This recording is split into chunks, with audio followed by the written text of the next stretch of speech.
지난 주말 네이버와 다음 등 주요 포털 사이트에 더불어민주당 이재명 후보의 로봇 학대 논란 기사가 등장했습니다. 일부 언론들은 로봇 박람회장을 방문한 이 후보가 느닷없이 로봇의 몸체를 뒤집어 주위를 놀라게 했다며 보수 인사들의 말까지 인용해 감정이입 능력에 문제가 있다고 비판했는데요. 당시 무슨 일이 있었던 것일까요? 지난달 28일 이 후보가 찾은 로봇 박람회 현장입니다. 박람회에서는 특히 네 발로 움직이는 사족보행 로봇이 큰 관심을 끌었습니다. 우리 연구진이 만든 로봇으로 얼굴은 없고 다리만 4개 달려 로봇계라고도 불리는데요. 이렇게 걷고 뛰는 것은 물론이고 공중제비도 가능합니다. 이 로봇은 넘어져도 곧바로 자세를 다시 잡을 수 있는 복귀 능력이 큰 장점으로 꼽히는데요. 업체 관계자의 설명을 들은 이 후보도 직접 실험에 나섰습니다.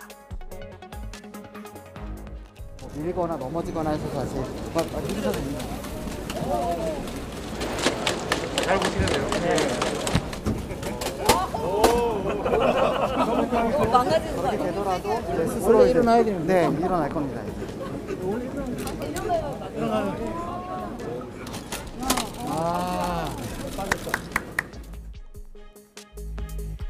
일부 언론들은 이 후보가 이처럼 로봇을 뒤집는 장면이 로봇 학대라고 지적한 것인데요. 당시 현장에 있었던 업체 관계자의 설명 들어보시죠.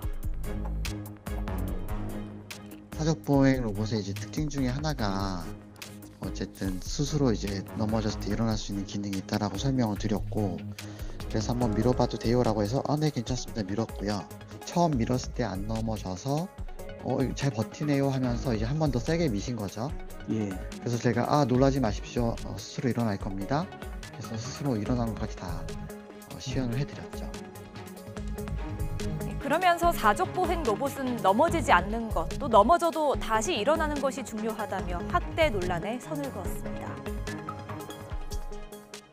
이런 기능이 있다는 거를 해서 이 로봇이 실생활에 쓰여도 혹여나 스스로 넘어져도 이런 기능이 있으니까 복원이 된다는 걸 표현하고 싶었던 거거든요. 그러니까 그거는 좀 윤리의 범주는 아니지 않나 저는 그렇게 생각합니다.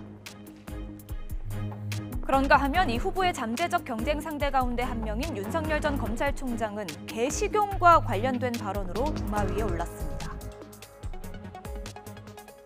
저는 개인적으로는 반대하지만 그걸 국가 시책으로 하는 거에 대해서는 또 많은 분들의 사회적인 합의가 있어야 되지 않겠나. 그거를 개인의 선택에 그냥 맡기고 그래서 되겠습니까? 이게 바로 반려동물의 학대나 이런 문제하고 직결되는 문제거든요. 아니, 반려동물을 학대하는 게 아니고 식용 그 개라고 하는 거는 따로 키우지 않습니까? 반려동물 따로 키우는 식용개는 같은 개 아닙니까? 윤 전 총장은 개인적으로 개 식용에 반대하지만 법제화에는 사회적 합의가 필요하다고 강조했는데요. 당내 경쟁주자인 유승민 전 의원은 다 귀엽고 똑같은 개인데 식용개는 도살하고 먹어도 된다는 식으로 말하니 듣기 거북했다며 비판을 이어갔습니다. 뉴스가 있는 저녁 안기령입니다. 안녕하세요. 안기령입니다. 뉴스가 있는 저녁 잘 보셨나요? 더 많은 뉴스와 콘텐츠를 보고 싶으시면요. 화면 왼쪽을 누르셔서 YTN 돌아쩌 채널을 구독해 주시기 바랍니다. 뉴이쩌는 물론이고요. 돌발 영상, 알고리즘 같은 YTN 대표 프로그램을 함께 보실 수 있습니다. 고맙습니다.